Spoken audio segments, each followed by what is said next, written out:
en tant que Belge. J'étais un petit peu surpris qu'on me demande de venir vous présenter des réseaux métropolitains. Pour deux raisons. En général, ce n'est pas forcément à la Belgique qu'on pense quand on parle de S-Bahn ou de RER. Et ensuite, parce que, même si, comme je vais vous le montrer, il y a toute une série de développements intéressants, bien peu de Belges se considéreraient comme un exemple en la matière. Mais justement pour cette raison, ce n'est peut-être pas inintéressant dans le contexte français de développement et de projets en région, de projets métropolitains avec une armature ferroviaire. Je vais donc essayer de vous résumer 25 ans d'histoire en moins de 25 minutes. Juste un petit mot pour vous dire qui je suis.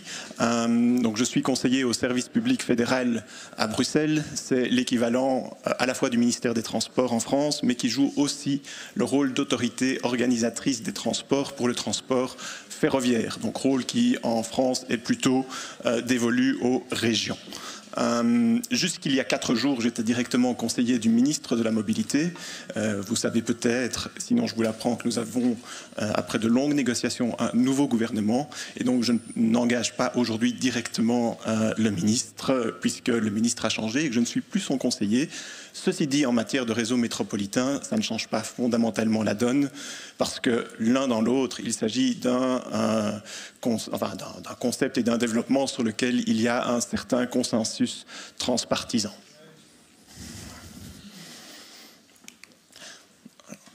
Okay. Ce que je vais vous présenter sera une sorte de vue d'hélicoptère avec quand même un focus sur le temps long. Donc j'ai volontairement pris relativement peu de chiffres, mais pour essayer quand même de tirer quelques enseignements qui, en toute modestie, pourraient éclairer vos débats. Le développement d'un réseau métropolitain, évidemment, dans aucun cas ne vient de nulle part. Il s'inscrit sur un territoire. Il s'inscrit aussi sur un réseau concret avec souvent des habitudes d'exploitation qui se sont sédimentées au fil des décennies. Et il s'inscrit dans le cadre d'une gouvernance. Et donc je vais commencer par quelques éléments de contexte. Alors, vous n'êtes sans doute pas tous très familiers de la géographie de la Belgique. Alors, quelques éléments. D'abord, il s'agit d'un petit pays.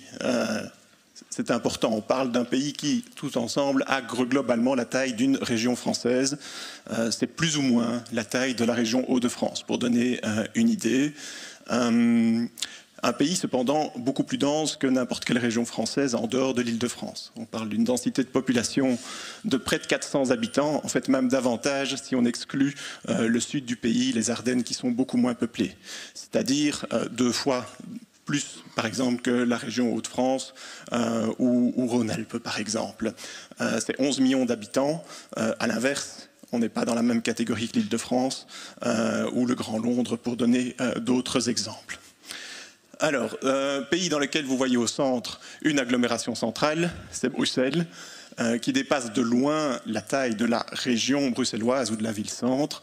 C'est plus de 2 millions d'habitants, même davantage, si on considère tous les migrants alternants qui ont été s'établir et qui continuent d'ailleurs à s'établir de plus en plus loin du centre.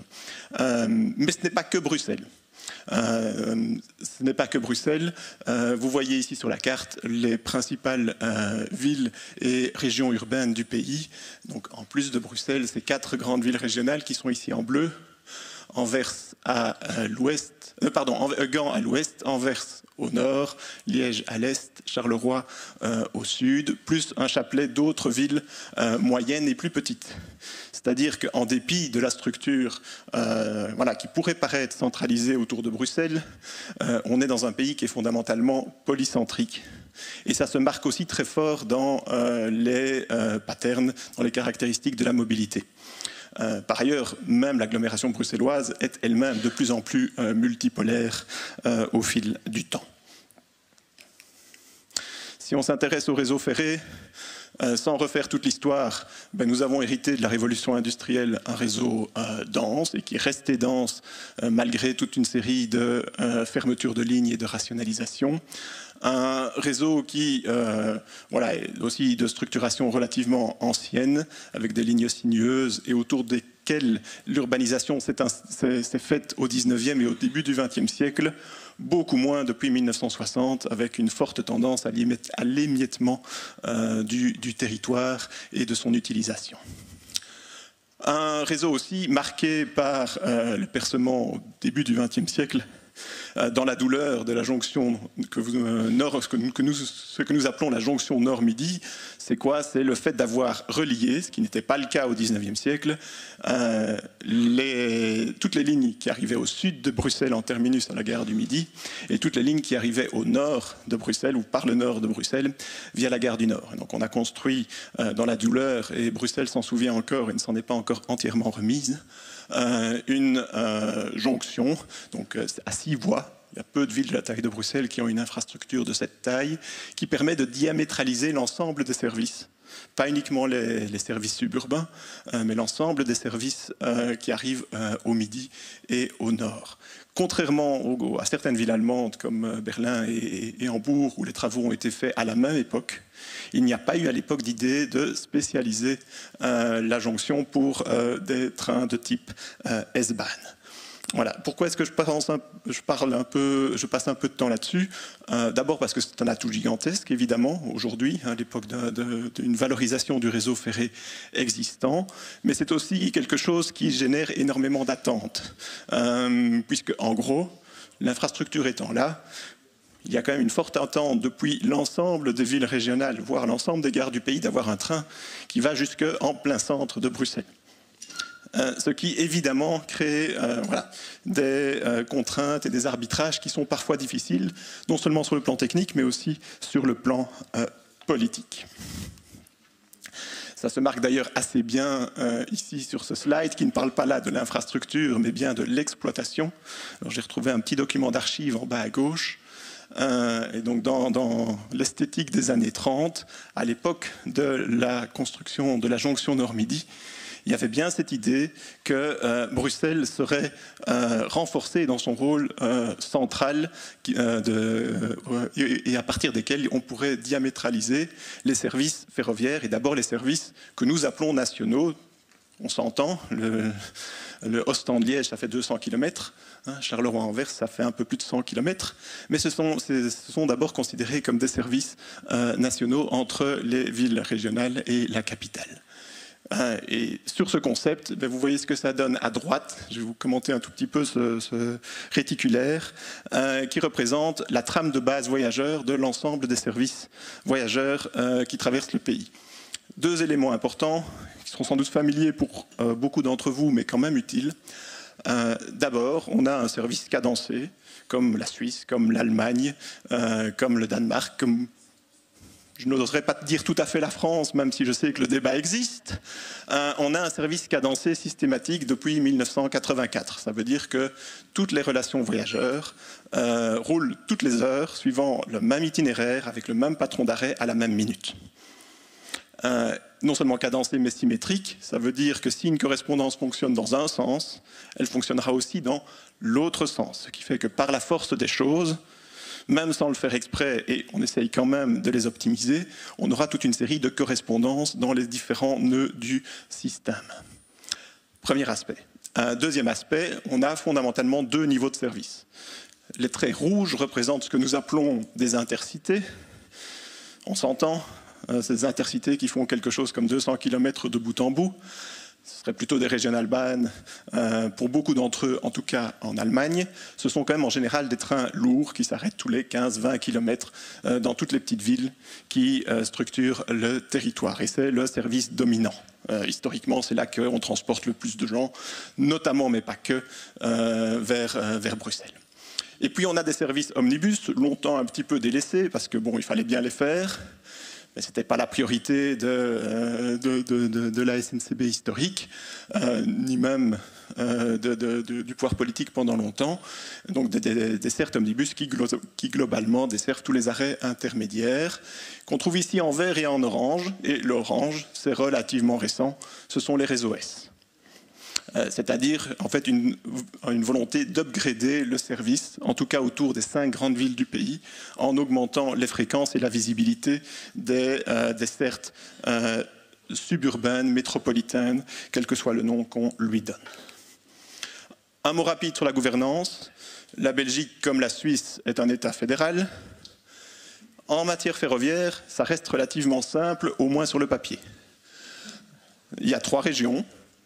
La Flandre au nord, la Wallonie au sud et la ville-région Bruxelles au centre qui, comme vous le voyez, est beaucoup plus petite que la métropole bruxelloise.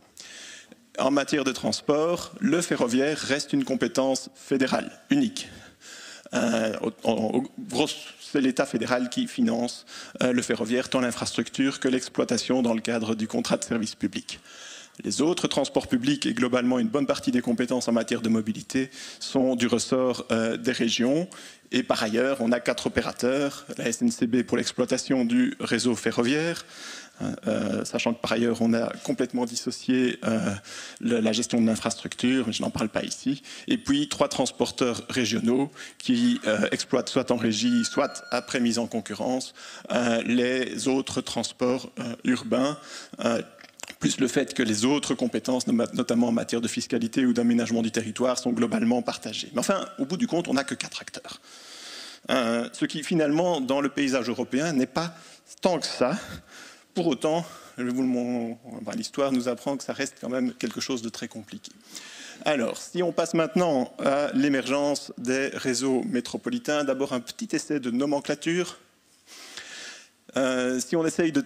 Allez, ça vaut ce que ça vaut, mais de dire c'est quoi un réseau S-band de manière un petit peu idéale, typique, c'est d'abord, je pense que c'est le point primordial et essentiel si on veut avoir un peu d'attractivité du service, c'est d'abord de la fréquence. Ce sont des services ferroviaires fréquents, pas forcément au niveau d'un métro, mais fréquents dans une aire urbaine métropolitaine. Ça veut dire quoi en Belgique? Ça veut dire qu'on a des standards d'offres qui consistent à essayer de tendre à relativement court terme vers au moins un train toutes les 30 minutes, si possible 7 jours sur 7, avec une amplitude large, et idéalement, en tout cas autour de Bruxelles, et même dans un second temps autour des grandes villes régionales, une desserte au quart d'heure. C'est en gros la condition pour rendre le service existant attractif pour une autre clientèle que la clientèle captive, une autre clientèle que la clientèle domicile-travail ou pendulaire, qui représente par ailleurs, on l'a dit ce matin, et c'est vrai chez nous comme c'est vrai ailleurs, la majorité des déplacements. Deuxième caractéristique, des gares nombreuses et une distance relativement réduite entre les stations, notamment dans les centres de l'agglomération. Pour vous donner une idée, on est quand même à près de 145 gares dans la région urbaine de Bruxelles et près d'une 50aine de gares dans les villes régionales, avec par ailleurs un certain nombre de réouvertures de points d'arrêt à Bruxelles notamment et ailleurs dans une moindre mesure qui ont été faits au cours de la décennie écoulée. Troisièmement, idéalement, une offre intégrée, donc non seulement physiquement les correspondances entre le ferroviaire et les autres transports publics notamment, plus le vélo, plus d'autres choses, et aussi une offre intégrée au niveau billettique et tarifaire. Et là, honnêtement, il existe un certain nombre de choses, il y a un certain nombre de produits qui existent, il y a une tentative d'intégration billettique, ça reste en Belgique relativement parcellaire et compliqué, parce qu'il y a quand même un très lourd héritage d'avoir une superposition de solutions monomodales. Et donc ça reste un enjeu compliqué malgré un certain nombre de pas dans la bonne direction. Et c'est sans doute l'aspect le moins important, en tout cas du point de vue conceptuel. C'est vrai qu'on retrouve dans certaines villes allemandes, mais aussi à Copenhague ou à Vienne, par exemple, des infrastructures dédiées au S-Bahn. Ce n'est pas le cas en Belgique. Ce n'est pas, comme je vous l'ai dit, même la jonction Nord-Midi n'est pas spécialisée pour le S-Bahn. Ce sera, je pense, dans notre cas, une question pour le futur si on veut valoriser au maximum les infrastructures existantes. Alors, voilà, difficile de parler en Belgique du développement d'une offre métropolitaine sans revenir à ce qu'on a appelé le projet RER.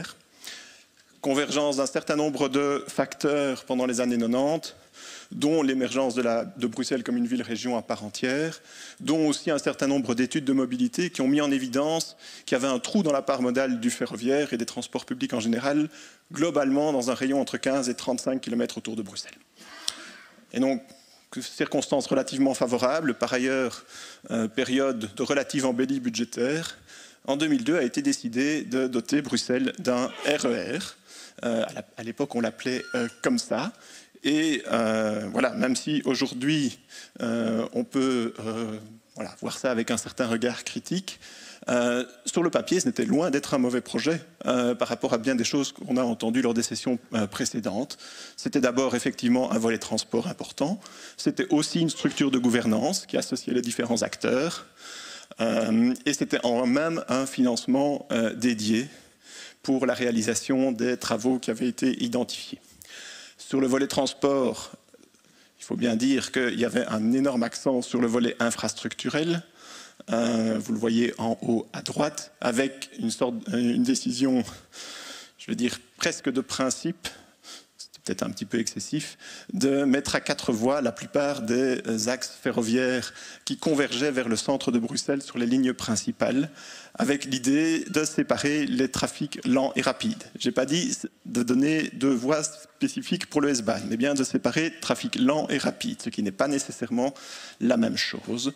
Par ailleurs, s'est greffé là-dessus 2 projets d'amélioration de la desserte de l'aéroport au nord-est de la ville et du quartier européen. Ce n'était néanmoins pas que ça. Les standards de desserte, j'en ai déjà parlé, avec le renforcement des fréquences et des amplitudes visées. Et effectivement, c'était un projet multimodal avec la volonté d'améliorer la complémentarité entre les transports ferrés et les autres transports publics, et même plus globalement. Pourtant, effectivement, si aujourd'hui vous demandez à bien des acteurs dans le système ou en dehors, si c'est un exemple de projet réussi, il vous répondra plutôt que le RER fait penser à l'Arlésienne. 25 ans après, nous n'en sommes pas encore entièrement sortis. Pourtant, la majorité des infrastructures prévues ont été réalisées ou sont en passe de l'être, mais pas tout. Et donc, effectivement, avec le recul, on peut quand même remarquer que le focus qui avait été mis sur la réalisation de travaux d'infrastructure s'est en partie retourné contre finalement l'amélioration concrète des dessertes, au moins pendant la durée de réalisation qui a traîné en longueur de manière assez classique. On n'est quand même pas les seuls à avoir connu ça, une explosion des coûts et des délais de réalisation qui fait qu'on a bien du mal de terminer les derniers chantiers. On va finir par y arriver, mais ça reste compliqué. Compliqué du coup de vendre un choc d'offres lisible pour les usagers, surtout ceux qui ne sont pas déjà utilisateurs du ferroviaire. Et deuxième aspect, le focus sur l'infrastructure, et ceci est un petit peu plus polémique, finalement s'est révélé plus facile à l'époque de générer un consensus politique que le schéma de desserte qu'il devait permettre. Il y a eu plusieurs tentatives. Effectivement, jusqu'à aujourd'hui, il n'y a pas un horaire précis avec quel train devait circuler sur quelle ligne, avec quelle articulation avec les niveaux inférieurs, les autres trams, bus, métro, et supérieurs, les IC. Voilà. Et donc finalement, on a lancé les travaux d'infrastructure avec une idée finalement relativement vague de ce à quoi ça devait servir. Pour des raisons en partie politiques. Hein. Il n'y avait pas de vérité. Enfin, voilà, il y avait une diversité et une relative ambiguïté des objectifs. À quoi est-ce que cela devait servir? Pour qui? Les citadins, les habitants de la première couronne, les habitants de deuxième couronne. Il y a clairement des arbitrages qui sont loin d'être évidents, mais qui se marquent effectivement dans combien d'arrêts pour aller jusqu'au centre de Bruxelles. Est-ce qu'on va jusqu'au centre de Bruxelles ou est-ce qu'on doit changer à un endroit pour prendre le métro? Et bien sûr aussi pourquoi. Est-ce que c'est pour faire du report modal? Est-ce que c'est pour accompagner la demande? Est-ce que quelle vision de l'utilisation du foncier et en ville et autour des haltes RER? Ces questions à l'époque n'ont pas été tranchées. Alors, je ne plaide pas pour le fait que tout soit clarifié et qu'on n'en bouge pas pendant 30 ans. Des projets d'une telle importance reposent toujours sur une pluralité d'objectifs, voire parfois sur une certaine ambiguïté pour que tout le monde s'y retrouve. Mais il s'est quand même avéré extrêmement compliqué à la fois de concevoir, de piloter et à plus forte raison d'évaluer un projet dont on n'a jamais entièrement défini clairement le délivrable. À nouveau, quel train, sur quelle ligne, avec quelle articulation entre les niveaux de service.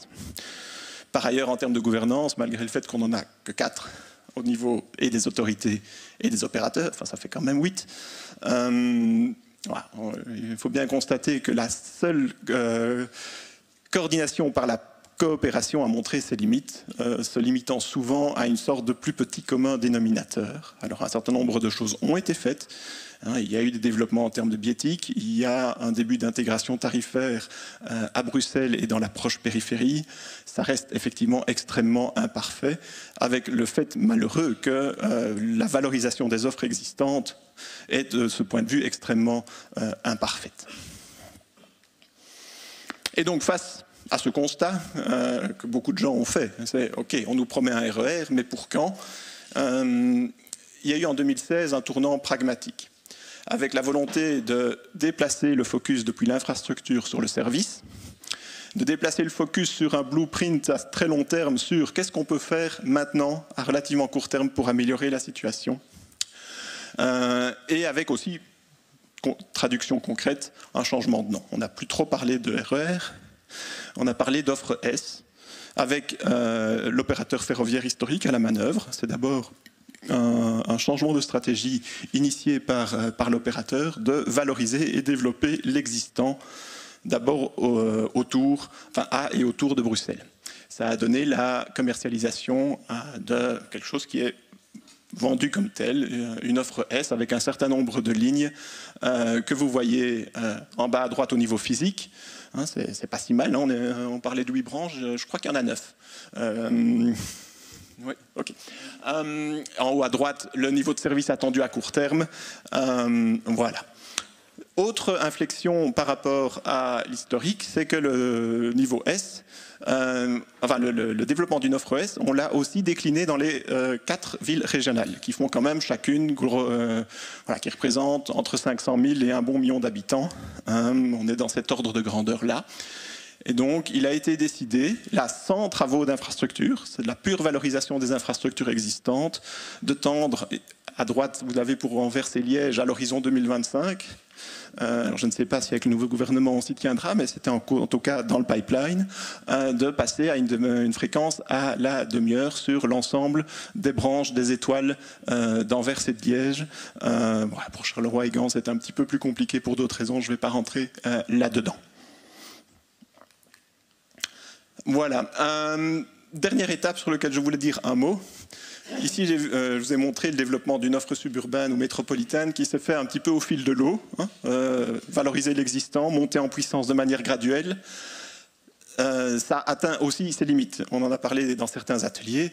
Il y a une vraie question de définir la planification de manière rigoureuse à plus long terme, pour intégrer notamment le développement par ailleurs, ou en tout cas les ambitions de développement du trafic fret et à plus longue distance, et pour par ailleurs bien penser l'articulation entre le ferroviaire et les autres modes de transport publics, urbains ou régionaux.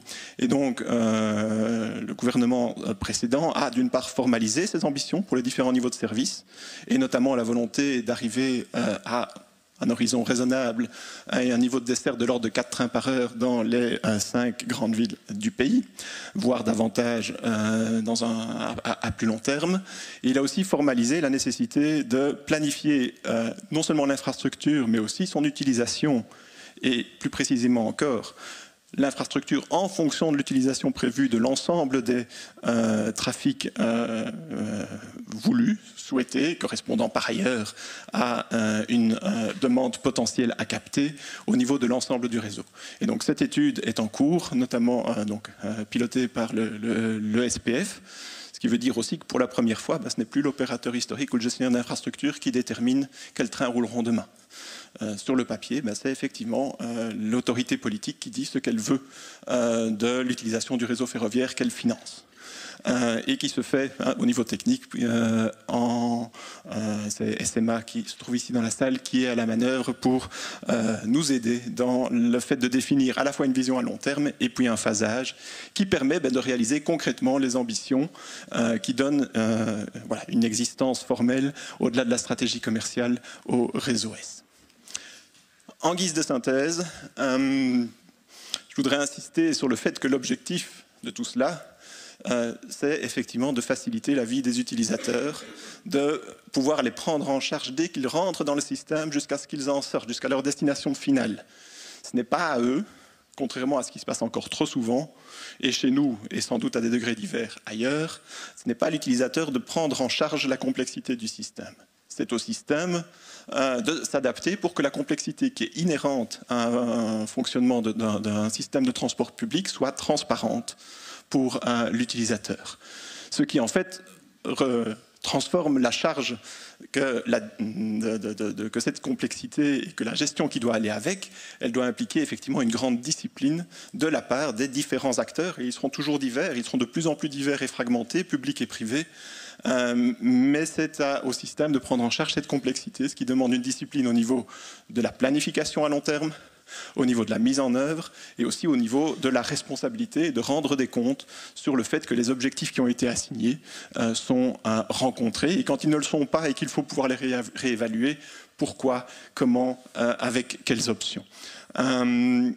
Et ces besoins de discipline, à mon sens, demandent l'un dans l'autre une régie publique forte du système, pas forcément une centralisation ou une intégration institutionnelle. Je pense que, en tant que Belge, je ne pense pas qu'on rendra un État fédéral qui gérera l'ensemble de la chaîne de transport public, c'est illusoire, mais il faut pour autant une régie forte du système qui permette de définir les règles en fonction desquelles les différents acteurs peuvent effectivement se coordonner. Je vous remercie.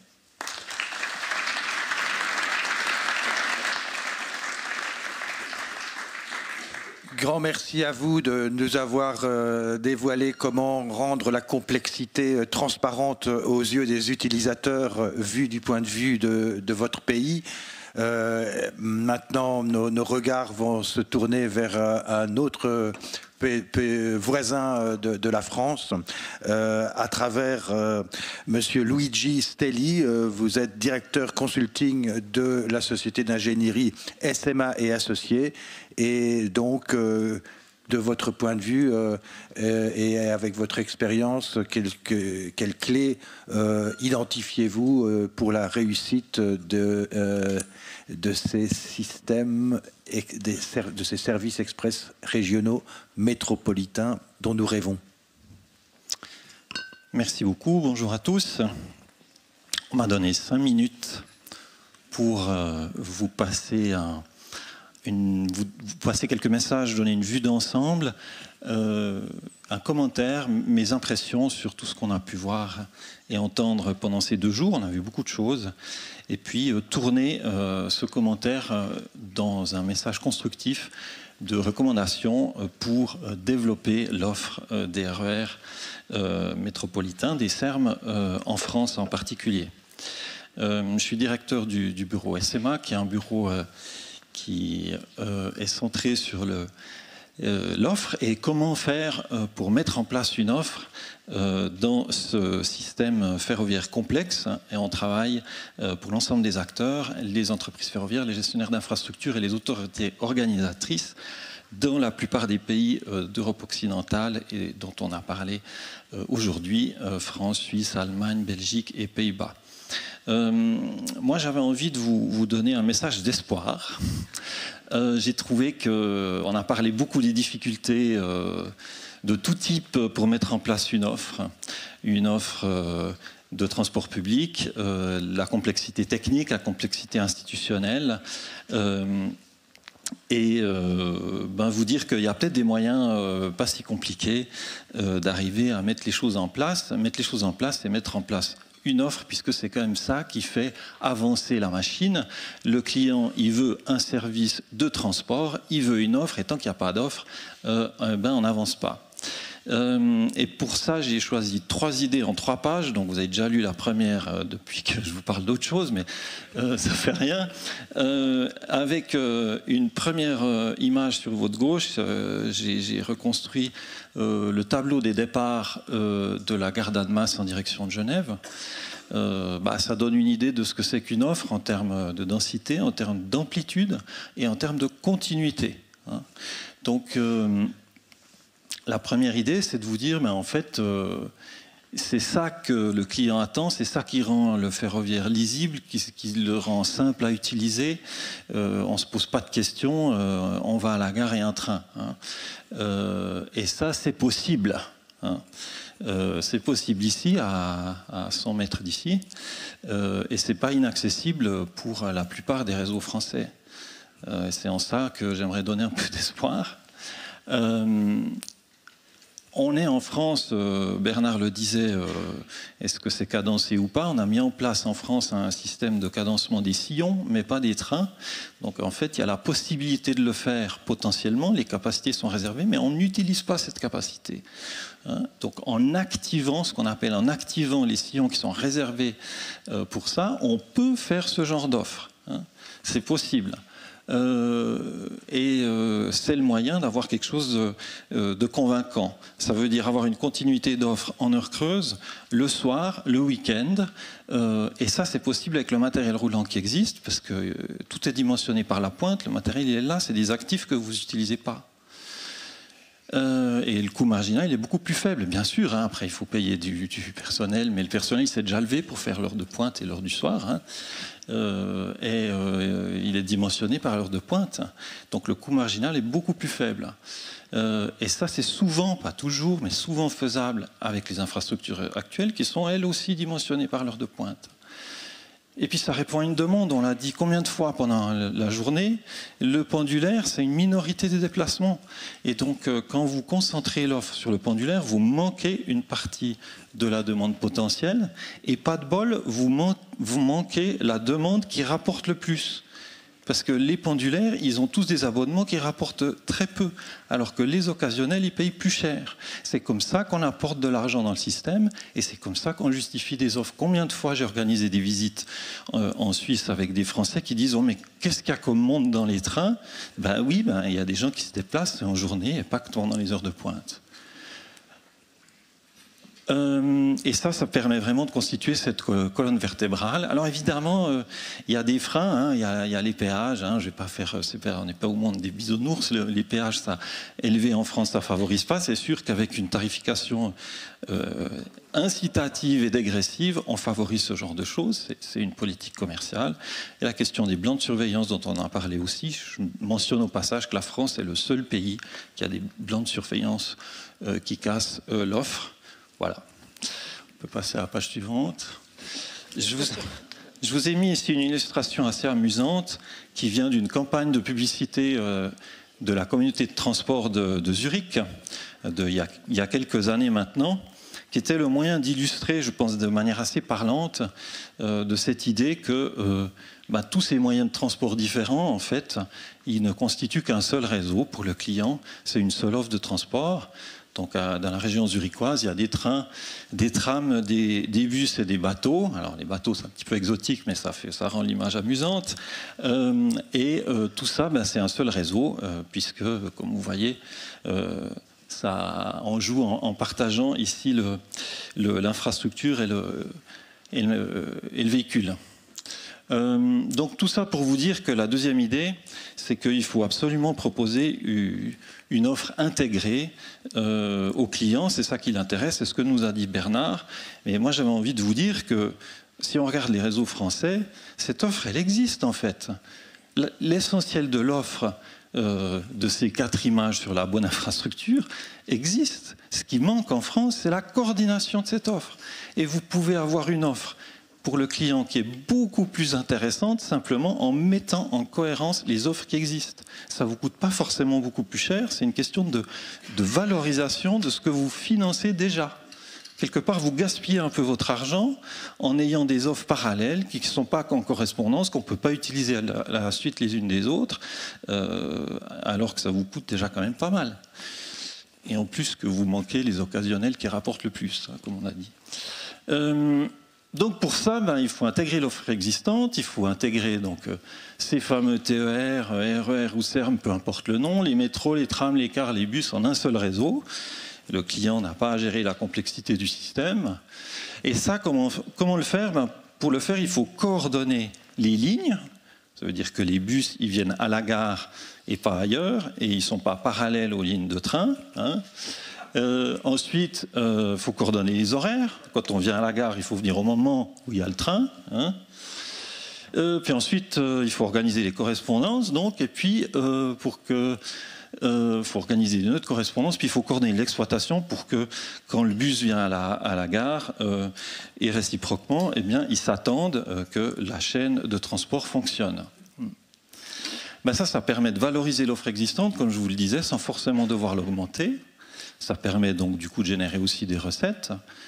Ça nécessite d'intégrer la tarification, et pas que la billettique. Hein. On parle beaucoup de titres uniques, de billettique, mais les gens, ils veulent un tarif intégré.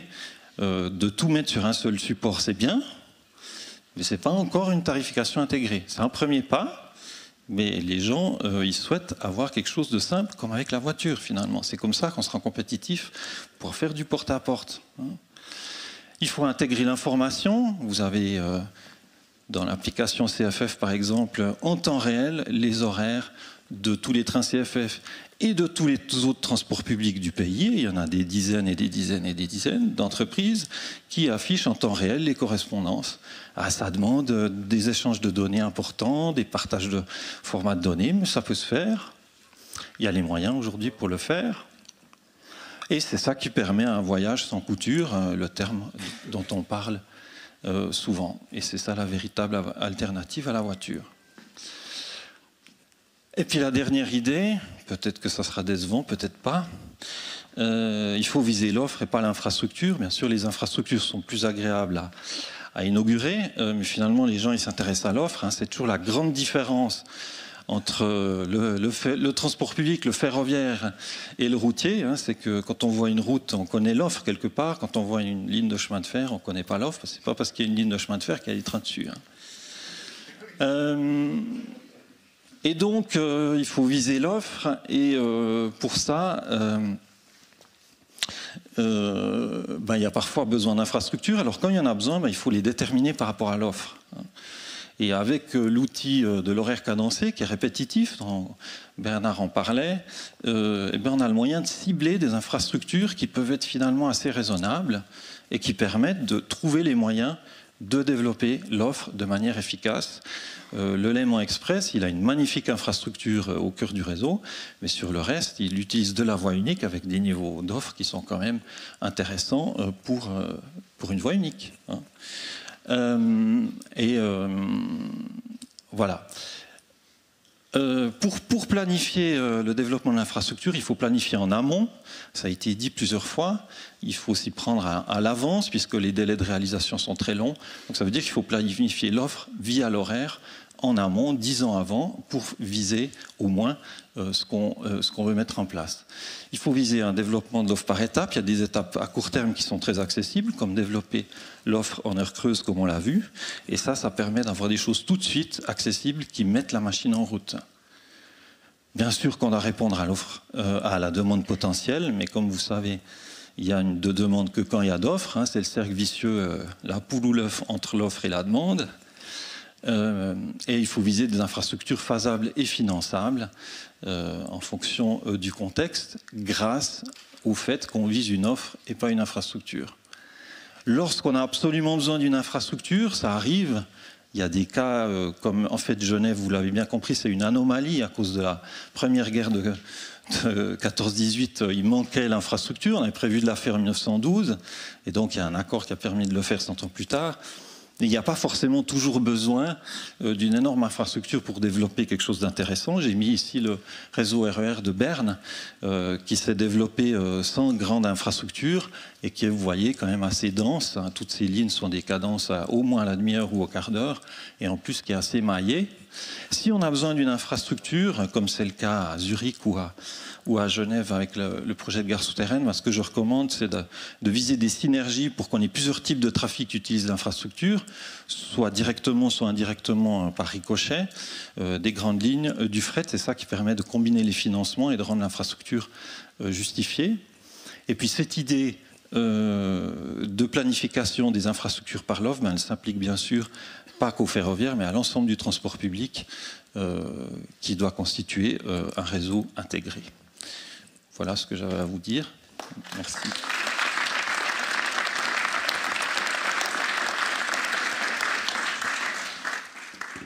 Et pour terminer, donc, last but not least, c'est Jean-Claude Degan. Qu'est-ce que vous avez retenu de ces 2 jours de débat? C'est peut-être vous d'abord, et puis ensuite le maire d'Annemasse qui conclura.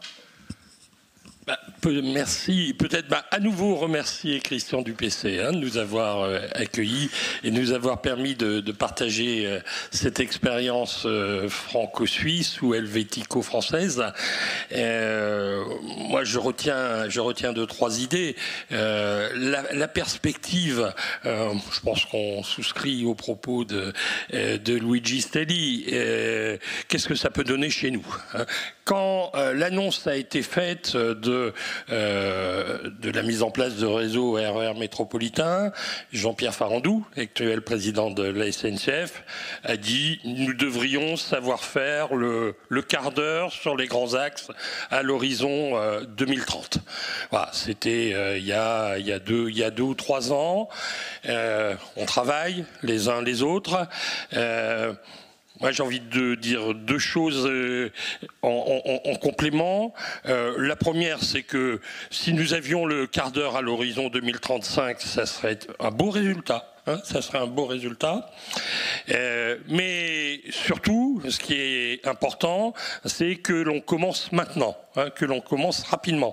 Donc les sauts d'offres substantiels, la continuité des services qui effectivement semblent à portée de la main en utilisant en marginal les moyens existants, eh bien on peut la faire sur tous les territoires SERM et on peut même la faire sur l'ensemble du territoire. Donc on pourrait se dire que quand on regarde les années qui viennent, on peut parler de l'année qui vient, les 18 mois qui viennent. Allez, 2027. D'ici 2027, la continuité de l'offre sur l'ensemble des services SERM. Je pense qu'on doit être capable de faire ça. Voilà. Et après, bon, on parle bien sûr de ces solutions supposées puissantes à dérouler dans les territoires denses, et on nous dit et le reste du territoire, je pense que et on nous le dit dans nos congrès et on le dit dans les urnes. Donc oui, le reste du territoire, on va s'en occuper, on peut s'en occuper, et je pense que si nous réussissons les SERM, les RER, on les appelle comme on veut, eh bien, il y aura l'effet d'entraînement pour entraîner l'ensemble du territoire. Moi, si je prends le seul exemple de l'Île-de-France, eh bien, c'est la moitié du territoire de l'Île-de-France, eh bien, c'est la Seine-et-Marne qui est un département quand même très majoritairement rural. Et ben voilà, l'ensemble de l'Île-de-France aujourd'hui est couverte par une offre de transport qui correspond grosso modo à l'idée qu'on peut se faire du droit à la mobilité dans notre civilisation contemporaine. Donc voilà, donc on va s'occuper du reste du territoire. Il y aura, créons un effet d'entraînement pour que les moyens nécessaires pour s'occuper du reste du territoire, qui sont d'ailleurs bien moins importants que ce qui est nécessaire pour les SERM, donc tout ça voit le jour. Alors, donc, pendant ces 2 jours, on a parlé des projets. Bon, il y a un grand mouvement, clairement, autour de ces projets. Mouvement sur les territoires, transpartisan, transcollectivité. On en est presque à se demander, mais pourquoi n'y a-t-on pas songé plus tôt ? Bon, réponse, oui, on y a songé plus tôt. Déjà, il y a 20 ans, 30 ans, on y travaillait. Donc, alors, y a-t-il eu des opposants à ces projets ? Sûrement, si effectivement, à un moment donné, on a arrêté. Alors, est-ce qu'aujourd'hui, ces opposants ont disparu ? Je ne sais pas. hein. À vous d'évaluer. Moi, je vois de temps en temps des... Il faut questionner ces projets. Hein. On a eu l'exemple de la Belgique. Voilà. Tout doit être questionné. Il faut du débat. Sans débat, il n'y a pas de projet robuste. Hein. Bon, mais examinons hein, les questionnements. Hein. Et les critiques, elles sont toujours positives, mais voilà, quelquefois, bon, moi j'entends le thème des cars express. Alors oui, il faut des cars express. Hein, on en met en place depuis 30 ans. Moi, je connais des régions qui ont déjà mis en place, nous connaissons des régions, je pense à la région Sud, par exemple, hein, qui a mis en place une politique complète de cars express. Donc, évaluons-la. Hein, mais ce que je sais, c'est que ça ne s'est pas substitué aux besoins de RER dans cette région. Donc oui, faisons les cars express, mais ne donnons pas l'illusion que les cars express pourraient se substituer au projet RER. Voilà. Après, il y a la question du financement. Bah, le financement, oui, alors le financement de fonctionnement, donc il y a des bouts qui se mettent en place insuffisamment, qui ne respectent pas forcément la cohérence politique de ces projets, puisqu'un type de collectivité est ciblé, pas un autre. Mais derrière, il y a un autre sujet, il y a la question de la gouvernance de ces financements, donc la gouvernance de ces projets. Donc on voit bien qu'il faut mettre en place des formes de gouvernance pour porter ces projets. Alors bah oui, l'Île-de-France il a fallu du temps, hein, l'Île-de-France pour y arriver, mais voilà, le Citral, quelque part, a déjà fait de sérieux pas dans cette direction. Bon, nos amis allemands ont fait autre chose, c'est les fameux Verkehrsverbünde, je pense pas que ça soit totalement transposable.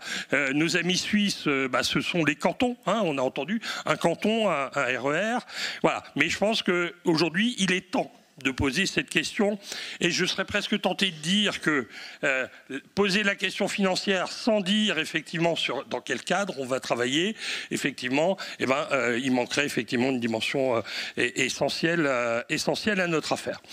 Donc voilà, j'ajouterais, il y a la question aussi du financement des investissements. Moi j'ai noté avec intérêt que l'idée d'une dose de péréquation sur la taxe sur les bureaux qui pourrait devenir nationale avec une péréquation en fonction des besoins de l'ensemble du pays était considérée comme sérieuse. Donc je pense qu'il faut la travailler. Donc voilà, donc merci à toutes et à tous d'être venus ici à Annemasse.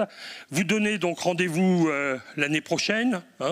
Au premier semestre. Donc nous enregistrons les candidatures des sites pour pour les 3e journées des mobilités du quotidien. Je pense qu'on va prendre une décision assez vite. Et donc rendez-vous l'année prochaine. Président du PC, je vous cède la parole.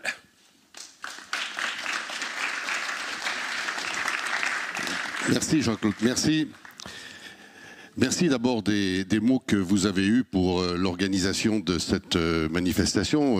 Moi, je voudrais remercier tous ceux qui ont travaillé, c'est-à-dire les équipes, évidemment, vos collaborateurs, mais les équipes de la ville d'Annemasse, de l'agglomération et du pôle métropolitain, parce que voilà, ça fait un travail important et je suis très heureux que vous soyez satisfaits de l'accueil. Ouais, je voudrais, vous pouvez les applaudir, oui, voilà, c'est très bien. Merci pour eux. Et moi, je voudrais vous dire merci. Je voudrais vous dire merci parce que pendant ces 2 journées,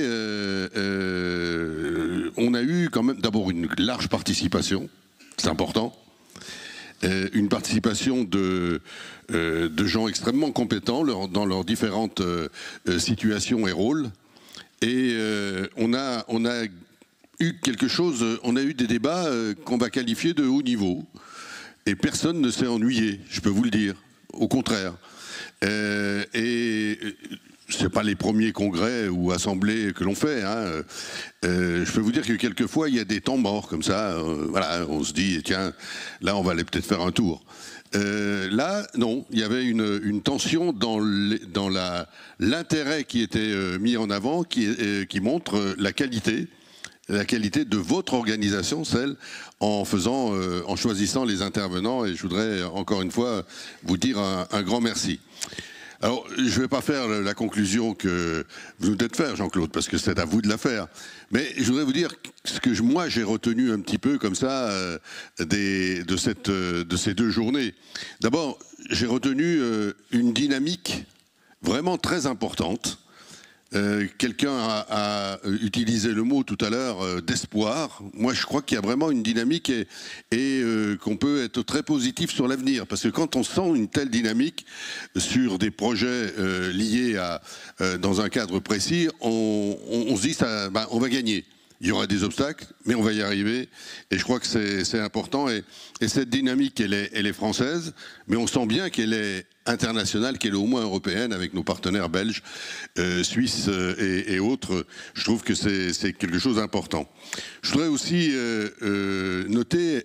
Alors moi, j'ai utilisé dans mon introduction une expression qui est vraiment quelque chose auquel je crois et qui est portée, c'est d'avoir une vision de la mobilité à 360 degrés. Voilà, c'est-à-dire d'avoir toutes les formes de mobilité et d'assurer ce qu'on a appelé la cohérence de ces mobilités. Et je pense que avec notamment le salon qui était là, l'exposition, on avait cette volonté de cohérence et tous les types on sent bien que tous les types de mobilité sont à prendre en compte et que c'est parce qu'on saura les rendre cohérents, ça qu'on aurait été dit il y a un instant, c'est parce qu'on saura les rendre cohérents que l'on arrivera à trouver les solutions dans cette approche multimodale qui est plus qu'un mot, qui est la réalité et qui est celle que l'on doit avoir et qui finalement valide l'esprit des Sermes. Et puis, bien sûr, vous venez de l'aborder, il y a le problème du financement. On peut avoir quelques inquiétudes. Et on a vu que quelquefois ça bloque en Belgique, on vient de le voir par votre exposé. Mais d'abord, ça veut dire que la bataille politique, elle doit continuer. Voilà. Il y a des batailles techniques, puis il y a des batailles politiques. On est dans une démocratie, donc on peut se faire entendre, on a le droit de le faire, et on doit dire les choses et fixer les priorités. Mais aussi, on peut se dire que c'est pas parce qu'il y a des problèmes de financement réels qu'on doit rien faire. Qu'il y a des solutions, allez, je vais les appeler soft, que l'on peut prendre. Ne serait-ce que l'utilisation de ce qui existe. Vous l'avez très bien montré dans votre intervention. En mettant en cohérence ce qui existe, on peut faire de très grands progrès. Et ça n'a pas un coût énorme. Donc je crois que ça, c'est des choses qui montrent que l'on doit avancer dans ce sens-là. De toute manière, ce qui est au cœur, ce qui est au centre, moi c'est peut-être l'enseignement que je retiens le plus fort de ces 2 journées. Ce qui est au centre, c'est l'utilisateur usager. Voilà. Et j'ai assez aimé ce que vous disiez en disant on ne fait pas des infrastructures pour des infrastructures ou pour les inaugurer. On aime bien couper les rubans. C'est bien. Mais en plus, on aime bien les couper avant les élections. Enfin bon, c'est normal. Hein. On est dans une démocratie. Mais je pense que l'intérêt premier, c'est de raisonner service. J'ai repris une expression que j'ai entendue tout à l'heure, de raisonner service et de raisonner pour l'usager. D'abord, l'usager, il est au centre, et c'est parce qu'on lui donnera satisfaction, ce sera simple, la simplicité, que l'on avancera et que l'on gagnera. Et on peut le faire, certes, avec des infrastructures nouvelles, mais certes, dès maintenant, en améliorant ce qui existe, et ça a été très, très bien dit. Je pense qu'on est à une étape importante. Je pense que les 24 Sermes, c'est un vrai grand programme et que nous avons tous l'espoir qu'il va se réaliser des choses et qu'il va se passer des choses très vite. À moyen et long terme, bien sûr, parce qu'il faut des infrastructures, mais très vite, les objectifs de 2027, de 2030, ils sont là. Et je pense que ces éléments sont importants pour trouver des solutions accessibles, des solutions inclusives. Et je terminerai en disant tout simplement, voilà, je crois que ces discussions que nous avons eues ensemble font que nous repartons, vous repartez d'Annemasse, moi j'y reste encore un petit peu, vous repartez d'Annemasse avec le même dynamisme et l'espoir que ce dynamisme aboutisse à des réalisations très, très fortes. Je crois que la mobilité est un enjeu fondamental de notre société. C'est un enjeu, bien sûr, pratique, mais on l'a souvent dit, mais je le redis, c'est aussi un enjeu social. C'est un enjeu de cohésion sociale, de cohésion de territoire, mais sur un territoire, c'est aussi un enjeu de cohésion. Et je pense que c'est des objectifs que nous pouvons tous partager. Et je vous en remercie. Donc encore une fois, merci d'être parmi nous, d'avoir choisi Annemasse. J'ai vu que la presse disait qu'on était exemplaire, alors que vous voulez... Le maire d'Annemasse, il est content quand on lui dit que c'est exemplaire ce ce qu'on fait ici. Même si il y a quelques problèmes, hein, je vous le cache pas, je vous rassure, oui, si vous voulez. Mais c'était une très belle expérience de vous recevoir. Alors je vous dis pas que ce sera l'année prochaine à Annemasse, mais ce sera avec plaisir qu'on ira, sans aucun doute. Là, vous retrouvez là où vous aurez choisi de faire votre assemblée de débat. Merci à vous. Vous allez continuer. Alors, je sais que vous allez aller visiter l'extension du tram et puis le Léman Express. Alors, je voulais vous dire, voilà, je vous laisserai dans un instant entre les mains du chef de projet tram et de Michel Boucher, qui est mon premier adjoint, mais qui porte le projet du tram. Donc je vous souhaite un bon retour chez vous, et en attendant, visitez le tram à Annemasse, visitez le Léman Express à Annemasse, et merci encore.